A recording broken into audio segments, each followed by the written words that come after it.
घर से नहीं, घर में बसने वालों से। क्या लेना था, उसके पास है ही क्या। लेकिन अगर ऐसा है तो फिर ऐसा ही। इसका मतलब है कि इस घर से भी उसको नफरत हो गई है। सब ठीक हो जाएगा इंशाल्लाह। मशवरा मांगा है, जितना कहा है ना उतना करो, ज्यादा बकवास मत करो, ले जाओ इसे यहाँ से। हमेशा मैं मोहब्बत से भागता था, झुठलाता था मोहब्बत को।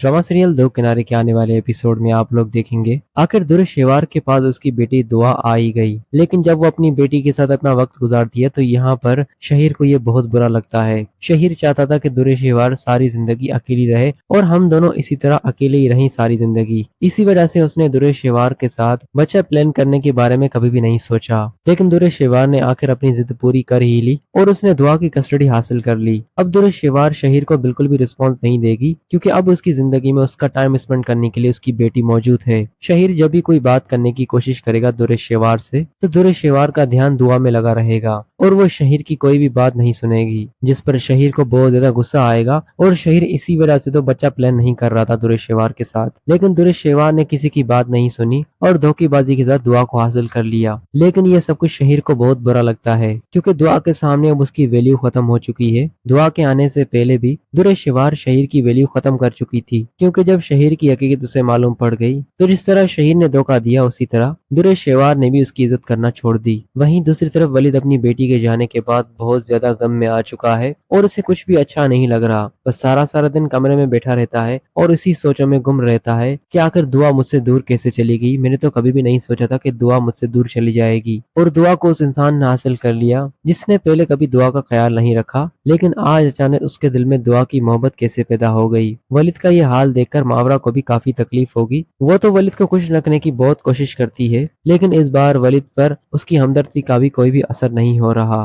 क्योंकि वो तो किसी भी सूरत दुआ को दुरेशेवार के हवाले नहीं करना चाहता था। अब यहाँ पर भी दुरेशेवार ने वलीद के सामने बहुत बड़ी शर्त रख दी है, क्योंकि वलीद का दुआ की तरफ प्यार देखकर दुरेशेवार को भी थोड़ा सा एहसास होने लगता है, लेकिन उसका ये एहसास किसी भी काम का नहीं, क्योंकि वो देख रही है कि वलीद कितनी मोहब्बत करता है दुआ से। इसीलिए उसने वलीद से कहा, अगर आपको दुआ चाहिए, आप दुआ के बगैर नहीं रह सकते, तो आपको एक मेरी बात माननी होगी, और वो ये कि आपको मावरा को तलाक देनी होगी। मावरा को आप तलाक दे दे, मैं आपको दुआ वापस कर दूंगी। लेकिन वलीद अपनी बेटी से भी बहुत प्यार करता है और मावरा से भी, क्योंकि मावरा ही थी जो कि अब तक दुआ का ख्याल रखती थी, और मावरा के आने के बाद वलीद को ज्यादा परेशानी नहीं उठानी पड़ी थी। अब दोस्तों देखते हैं वलीद ये केस किस तरह हैंडल करता है, क्योंकि वलीद को अब दोनों तरफ से फंसा दिया है दुरेशेवार ने। अब ना तो वलीद मावरा को तलाक दे सकता है और ना ही मावरा को तलाक दिए बिना अपनी बेटी को हासिल कर सकता है। दुरेशेवार ने ऐसा खेल रचा है कि वलीद पूरी तरह टूट भी चुका है और अपनी बेटी की जुदाई उसे और भी तकलीफ दे रही है।